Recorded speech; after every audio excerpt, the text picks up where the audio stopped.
নাম, যাদের মধ্যে আহলে সুন্নাত ওয়াল জামাতের বৈশিষ্ট্য পাওয়া যাবে, তারা নিজেদের নাম আহলে সুন্নাত না রাখলেও আহলে সুন্নাত। আল্লাহর নবীর সাহাবীর রাখা নাম, নবীজির রাখা নাম আহলে সুন্নাত ওয়াল জামাত, এটা বৈশিষ্ট্যগত নাম। যাদের মধ্যে বৈশিষ্ট্য থাকবে তারাই আহলে সুন্নাত ওয়াল জামাত হবে। মুসলমান ভাইরা আমার, এখন বলবেন হুজুর এই দলটা আমাদের দেশে কোনটা? এটার পরিচয় দিয়ে ইনশাআল্লাহ আমি আজকে বক্তব্য শেষ করব, কারণ এখানে আমি প্রথম আসছি। আজকে যদি অনেক লম্বা টাইম আপনাদের থেকে নিয়ে নিই, লম্বা রাত, এরপরে আমার নাম শুনলেও আপনি আর আসবেন না যে এই হুজুর আবার আসছে, এই কিতাব কতগুলো নিয়ে আসছে, সারা রাত ধরে আমাদেরকে আটকে রাখবে। এজন্য আমি লম্বা কথা বলবো না, সংক্ষিপ্ত ভাবে শুধু এতটুকু বলবো, এই একমাত্র নাজাতপ্রাপ্ত দল কারা, তাদের আকীদা বিশ্বাস কি হবে, তাদের সংক্ষিপ্ত পরিচয়টা আমি একটু আপনাদেরকে দিব। মুসলমান ভাইরা আমার, আমাদের দেশের চিত্রটা যেটা আমাদের সকলের জানা, সেটা একটু মোজাকারার জন্য আপনাদের সামনে তুলে ধরছি। আমাদের দেশে ইসলাম পালন করা হয় 3 পদ্ধতিতে। কয় পদ্ধতিতে? 3 পদ্ধতিতে। একটা পদ্ধতি হলো ভোলানাথ মার্কা ইসলাম। কি মার্কা ইসলাম? ভোলানাথ মার্কা ইসলাম। কি ভোলানাথ মার্কা ইসলাম হলো, ভোলানাথ একটা এলাকা, একটা লোকের নাম ছিল। এই লোককে ভোলানাথ কেন বলতো? কারণ সে কথাবার্তা ভুলে যেত। কথাবার্তা ভুলে যাওয়ার কারণে তার নাম দিয়েছে লোকজন কি? ভোলানাথ। এখন সে যেহেতু কথা বলে যায়, নামটাও মনে থাকে না, নামটা মনে না রাখলে অঙ্ক করতে পারে না, এই জন্য সে অঙ্ক ভালো বুঝতো না। গণিত পরীক্ষার মধ্যে প্রশ্ন আসছে 3 4 গুণন করলে কত হয়, সে লিখছে 3 4 90। 3 4 কত লিখছে? 90। গণিতের স্যার তাকে ডবল 0 দিয়েছে, গণিতের মাস্টার। রেজাল্ট বের হওয়ার পরে সে গণিতের মাস্টারের উপরে চড়াও হয়েছে, বলে স্যার আপনি আমার নাম্বার দেননি কেন, গণিতে ডবল 0 দেখতেছি। বলে 3 4 গুণন করতে দেওয়া হয়েছে, তুমি লিখছো 90, তাইলে কি নাম্বার পাও? বলে স্যার বলেন তো আপনি 3 4 কত হয়? তো স্যার বলে 3 4 হয় 12। বলে স্যার আমি লিখছি কত? বলে তুমি লিখছো 90। আমি কম লিখছি না বেশি লিখছি? বলে অনেক বেশি লিখছো। বলে আমি স্যার ঢের বেশি লিখছি, তাহলে আমি নাম্বার কেন পাবো না? আমার তো নাম্বার পাওয়া উচিত।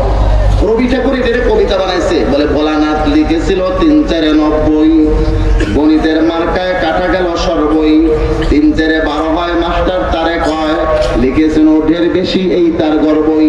অনেক বেশি লিখছে, এটা তার গর্ব। তো আমাদের দেশে কিছু ভাই আছেন, মা আনা আলাইহি ওয়াসাবি, আল্লাহর নবীর তরিকা, সাহাবায়ে কেরামের আদর্শ, এর উপরে আরো কিছুটা বাড়ায় দিয়ে ইবাদত করে, এগুলোকে শরীয়তের পরিভাষায় বলে বিদআত। যখন আপনি বলবেন এগুলো তোমরা করো কেন, তখন বলে এগুলো আমরা আল্লাহর রাসূলের ইশক ও মহব্বতে করি। কথা ঠিক কিনা? আমরা মারেফতের লাইনের লোক, মারেফতের লাইনের লোকের কথা তোমরা শরীয়তের মৌলবীরা বুঝবা না। শরীয়তবিহীন মারেফত, এটা কি মারেফত না মরবার পথ? জোরে কোন? আরেক কিসিমের ইসলাম পালন হয় আমাদের দেশে। এই ইসলামটা কিরকম? এটা সারাসারির ইসলাম, এটা বিয়োজনের ইসলাম, এটা সংযোজনের না। আগেরটা ছিল সংযোজনের, এটা হলো বিয়োজনের ইসলাম। বিয়োজন মানে এইটা বাদ, ওইটা বাদ, ওইটা বাদ, ওইটা বাদ, ওইটা বাদ, ওইটা বাদ। আমাদের এই বন্ধুরা আগে বাদ দিয়েছিল শুধুমাত্র, দেখেন আগে কি বলতো, তারা বলতো শুধুমাত্র আমরা হাদিস মানি, কোরআনের কথা বলে না, ইজমা তো মানেই না, অস্বীকার করে, কিয়াস মানে না, মাযহাব শিরিক বলে, পীর মুরিদি হক্কানি পীর মাশায়েখদের বায়াত, সেটাকে তারা বলে বিদআত। এইগুলো আপনারা শুনছেন, কিন্তু এখন তারা বলে আল্লাহ আল্লাহর জিকিরও বিদআত। নাউযুবিল্লাহ। কালিমার অর্ধেক মাইনাস করে দিয়েছে। তারা বলে কালিমা শুধু লা ইলাহা ইল্লাল্লাহ মুহাম্মাদুর রাসূলুল্লাহ ইসলামের কালিমা না। নাউযুবিল্লাহ মিন যালিক। কালিমাও অর্ধেক মাইনাস। আসেন, তারা রাসূলুল্লাহ সাল্লাল্লাহু আলাইহি ওয়াসাল্লামের ব্যাপারে আকীদা রাখে ভুল, আল্লাহর ব্যাপারে তো আকীদা ভুল রাখেই। আল্লাহ পাক রব্বুল আলামিনের ব্যাপারে তাদের আকীদা হলো আল্লাহ তাআলার দেহ আছে, দেহবাদের আকীদা হলো ইহুদিদের আকীদা। এই আকীদা পোষণ করে আমাদের লামাযহাবী শায়েখরা, সহিহ হাদিসের স্লোগান দেয়, দিয়া কোরআনের নামও নেয় না, কোরআন বাদ, ইজমা তো অস্বীকারই করে, সরাসরি কিয়াসকে অস্বীকার করে, মাযহাব অস্বীকার করে, পীর মুরিদিকে বিদআত বলে, আল্লাহ আল্লাহর জিকিরকে বিদআত বলে। এখন কি করতেছে? আল্লাহর ব্যাপারে ভুল আকীদা প্রচার করতেছে, দেহবাদের আকীদা প্রচার করছে। এরপরে আসুন, তারা যাইয়া রাসূলুল্লাহ সাল্লাল্লাহু আলাইহি ওয়াসাল্লামের ব্যাপারে ভুল আকীদা রাখে, বলে রাসূলুল্লাহ সাল্লাল্লাহু আলাইহি ওয়াসাল্লাম নাকি শরীয়তের ক্ষেত্রেও ভুল করেছে। নাউযুবিল্লাহ মিন যালিক। আবার কি আমাদের আমাদের আল্লাহ নবীর ব্যাপারে একটা আকীদা আছে, নবী করিম সাল্লাল্লাহু আলাইহি ওয়াসাল্লাম বারযাখী হায়াতে কবরে সশরীরে জিন্দা। হায়াতুন নবীর আকীদার সারাংশ হলেই নবীজি সাল্লাল্লাহু আলাইহি ওয়াসাল্লামের দুনিয়াবী হায়াত তার ওফাতের মাধ্যমে শেষ হয়ে গেলেও বারযাখী হায়াতে নবীজি কবরে সশরীরে জিন্দা। মুসলমান ভাইরা আমার, এই আকীদাটা আমি একটু আপনাদেরকে দলিল থেকে দেখাই। মুসনাদে আবি আলা 15 নম্বর 5 পৃষ্ঠা নম্বর 201 202 এখানে আপনি পাবেন 3425 নম্বর হাদিসে আল্লাহর হাবিবের 10 বছরের কাজেম হযরত আনাস থেকে বর্ণিত রাদিয়াল্লাহু তাআলা আনহু আন আনাস ইবনে মালিক রাদিয়াল্লাহু আনহু قال رسول الله صلى الله عليه وسلم الانبياء وحياء في قبورهم يصلون নবীগণ জিন্দা, তাদের কবরের মধ্যে নামাজরত অবস্থায় রয়েছেন। তাহলে নবীগণ জিন্দা না মুর্দা? জোরে করো। নবীগণ জিন্দা, তাদের কবরের মধ্যে নামাজরত অবস্থায় রয়েছেন, স্পষ্ট হাদিসে এসেছে। আরো হাদিস আছে, আমি শুধু একটা বললাম যেহেতু কিছু কথা আপনাদেরকে দলিল ভিত্তিক আরোপ করার ইচ্ছা আছে। কিন্তু আমাদের লামাজহাবী শায়েখরা আল্লাহর নবীকে শুধু মুর্দাই বলে না, বরং নবীজিকে যারা জিন্দা বলে তাদেরকেও তালাক দেয়, খোদ নবীজি সাল্লাল্লাহু আলাইহি ওয়াসাল্লামকেও তালাক দেয়। তালাক শব্দ নবীজির শানে ব্যবহার করা কতটা বেয়াদবিপূর্ণ, ধৃষ্টতাপূর্ণ, এটা আপনারাই বিবেচনা করেন। দেখেন লামাজহাবী শায়েখদের বক্তব্য আমি আপনাদেরকে শোনাইতেছি, তারা রাসূল করিম সাল্লাল্লাহু আলাইহি ওয়াসাল্লাম সম্পর্কে কি মারাত্মক আকীদা পোষণ করেন একটু দেখুন। নবী করিম সাল্লাল্লাহু আলাইহি ওয়াসাল্লাম সম্পর্কে লামাজহাবী শায়েখদের আকীদা।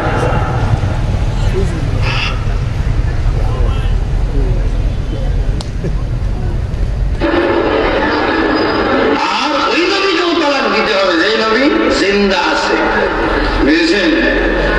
জিন্দা নবীকেও তালাক, ওদেরকে হারিয়ে নিয়ে কোনো বাহাস নাই। এগুলো নিয়ে অনেক সময় বাহাস দেখাটাকি করে, বুঝেছেন? ক্লিয়ার হয়ে গেল, আর বাহাস দেখবেন কোনো বাহাস নাই, বাহাস ছাড়া ফয়সালা, কোনো বাহাস নাই, বাহাস ছাড়া ফয়সালা। কারণ বাহাস করলে তো ওনারা হেরে যান, এজন্য কোনো বাহাস নাই। কি বললো? নবী করিম সাল্লাল্লাহু আলাইহি ওয়াসাল্লামকে যারা জিন্দা বলবে তাদেরকেও তালাক, জিন্দা নবীকেও তালাক। নবীকে কি কেউ তালাক দেয়? নবীর শানে তালাকের মতো বেয়াদবিমূলক ধৃষ্টতাপূর্ণ শব্দ উচ্চারণ করতে যাদের অন্তরাত্মা কাঁপে না, আমাদেরকে বলছে কি ওদেরকে হাতিয়ে দিয়ে দিলাম। আমি বলি তোরা কপাল, তোমাদের কপালে নবী নাই। নবী যদি আমাদেরকে হাতিয়ে দেয়, আমাদের ভাগে আসে, এটা আমাদের সর্বোচ্চ সৌভাগ্য। কি বলে, ঠিক না? নবীজির সম্পর্কে তাদের আকীদা এই। মনে রাখবেন, আল্লাহর নবীর ব্যাপারে যারা ইসমতের আকীদা, মাসুম হওয়ার আকীদা রাখে না, নবী করিম সাল্লাল্লাহু আলাইহি ওয়াসাল্লামের গুণাবলীর উপরে সহিহ আকীদা রাখে না, তারা কোনদিন হকপন্থী হতে পারে না। আল্লাহর নবী সাল্লাল্লাহু আলাইহি ওয়াসাল্লাম বলেছেন তিরমিজি শরীফের 2য় খণ্ডের 92-93 নম্বর পৃষ্ঠার 2641 নম্বর হাদিসে, যারা সাহাবায়ে কেরামকে মানে না তারা কোনদিন হকপন্থী হতে পারে না। আপনি আসেন কোরআনে কারীমের 1 নম্বর পারার 20 নম্বর পৃষ্ঠা সূরাতুল বাকারার 137 নম্বর আয়াতে আল্লাহ পাক রব্বুল আলামিন বলেন, ফাইন আমানু বিমিথলি মা আমানতুম বিহি ফাকাদ ইহতাদাউ। ও আল্লাহর নবীর সাহাবীরা, तमाम পৃথিবীর মানুষ যদি তোমাদের মতো ঈমান আনে, तमाम পৃথিবীর মানুষের ঈমান আমল যদি সাহাবীদের মানদণ্ডে হয়, তবেই তারা হেদায়েত প্রাপ্ত। আর সাহাবীদের মানদণ্ডে যদি কারো ঈমান আমল না হয়, সে পথভ্রষ্ট গোমরাহ। আমাদের কথা না, আল্লাহর কথা। অতএব যারা সাহাবীদেরকে মানে না তারা কোনদিন হকপন্থী হতে পারে না। সাহাবীদের ব্যাপারে আমাদের এই বন্ধুদের আকীদা আমি দেখাচ্ছি, কমপক্ষে এই মুহূর্তে আমি তাদের 50টা কিতাব থেকে দেখাতে পারবো, লামাজহাবী শায়েখদের অন্তত পক্ষে 50টা কিতাব থেকে, যে তারা সাহাবায়ে কেরামকে মানে না। চলুন একটু দেখাই, আমার হাতে যে কিতাবগুলো আছে এগুলোর মধ্যে থেকে 2-1টা দলিল আপনাদেরকে দেখাচ্ছি। ফতোয়া উলামায়ে হাদিস 15 নম্বর 6 পৃষ্ঠা নম্বর 371 লিখতেছে, সাহাবী का আমল দলিল नहीं होता, সাহাবীদের আমল শরীয়তের দলিল হয় না। নাউজুবিল্লাহ বলবেন না? আসলি আহলে সুন্নাত की पहचान এই বইয়ের 215 পৃষ্ঠায় লিখতেছেন, খোলাফায়ে রাশিদিন से बढ़कर कोई खलीफा ना हुआ और ना आया और ना होगा। তবে খোলাফায়ে রাশিদিন সম্পর্কে তাদের কথা হচ্ছে, उनके मसाइल पर गौर किया जाए तो कई मसाइल में उनके गलतियां हैं। যদি খোলাফায়ে রাশিদিনের সিদ্ধান্তগুলো দেখা যায়, তাহলে তাদের অনেক সিদ্ধান্তই ভুল রয়েছে। নাউজুবিল্লাহ। তাইলে খোলাফায়ে রাশিদিন সম্পর্কে তাদের আকীদা হলো খোলাফায়ে রাশিদিনের অনেক সিদ্ধান্তই ভুল, নাউযুবিল্লাহ মিন যালিক। অথচ রাসূল করিম সাল্লাল্লাহু আলাইহি ওয়াসাল্লামের প্রসিদ্ধ সাহাবীর বর্ণিত হাদিস ইরবাদ ইবনে সারিয়া রাদিয়াল্লাহু তাআলা আনহু থেকে বর্ণিত হাদিস মুসনাদে আহমদে আছে, সুনান আবি দাউদে আছে, সুনানে তিরমিজিতে আছে, সুনান ইবনে মাজাতে আছে। এই চারটি কিতাব থেকে মিশকাত শরীফ 1 নম্বর খণ্ডে 30 নম্বর পৃষ্ঠায় এই হাদিস শরীফটি উল্লেখ রয়েছে। হযরত ইরবাদ ইবনে সারিয়া বলেন, আল্লাহর হাবিব সাল্লাল্লাহু আলাইহি ওয়াসাল্লাম ইরশাদ করেন, মাই আইশ মিনকুম বাদি, ও আমার সাহাবীরা, তোমরা আমার পরে যারা জীবিত থাকবে, ও আমার উম্মতিরা আমার পরে তোমরা যারা জীবিত থাকবে, সে এই উম্মতের মধ্যে ভবিষ্যতে অনেক মত পার্থক্য দেখতে পাবে। আল্লাহর হাবিব বলেন, আলাইকুম বিসুন্নতি ওয়া সুন্নাতিল খুলাফায়ে রাশিদিনিল মাহদিয়িন, তখন তোমরা আমার সুন্নাত আর খুলাফায়ে রাশিদিনের সুন্নাতকে আঁকড়ে ধরবে। খুলাফায়ে রাশিদিনের সিদ্ধান্তকে আল্লাহর নবী সুন্নাত বলেছেন না বিদআত বলেছেন? সুন্নাত, এগুলোকে আঁকড়ে ধরতে বলছেন। এবং নবীজি বলেছেন আল খুলাফায়ে রাশিদিনের সুন্নাতকে আঁকড়ে ধরলে তাহলে তোমরা কখনো পথভ্রষ্ট হবে না, কখনো গোমরাহ হবে না, তোমরা একেবারে মারির দাঁত দিয়ে আঁকড়ে ধরবে খুলাফায়ে রাশিদিনের সুন্নতার আদর্শকে। মুসলমান ভাইরা আমার, এরা খুলাফায়ে রাশিদিন সম্পর্কে কি আকীদা রাখে আপনাদেরকে দেখাইলাম। চলুন হযরত ওমর ফারুক রাদিয়াল্লাহু তাআলা আনহু সম্পর্কে তরিকে মুহাম্মাদির 41 নম্বর পৃষ্ঠায় কি লিখছে দেখেন। बहुत से साफ साफ मोटे मोटे मसाइल ऐसे हैं कि हजरत फारूक आजम ने उनमें गलती की। অনেক সহজ সহজ মোটা মোটা সহজ সহজ মাসলা নাকি এমন রয়েছে যার মধ্যে হযরত ওমর ফারুক রাদিয়াল্লাহু তাআলা আনহু নাকি ভুল করেছে। আল্লাহর নবী বলেছেন, আমার পরে যদি নবুয়তের সিলসিলা জারি থাকতো ওমর নবী হয়ে যেত।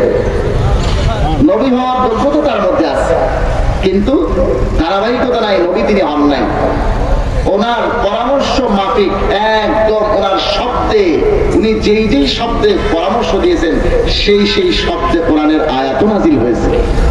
আল্লাহর নবীর হাদিস আছে, আমি লামাজহাবিদের প্রকাশনালয় তাওহীদ পাবলিকেশন থেকে ছাপা সহিহুল বুখারীর 3 নম্বর খণ্ডের 610 নম্বর পৃষ্ঠা থেকে 3683 নম্বর হাদিসটি দেখেন।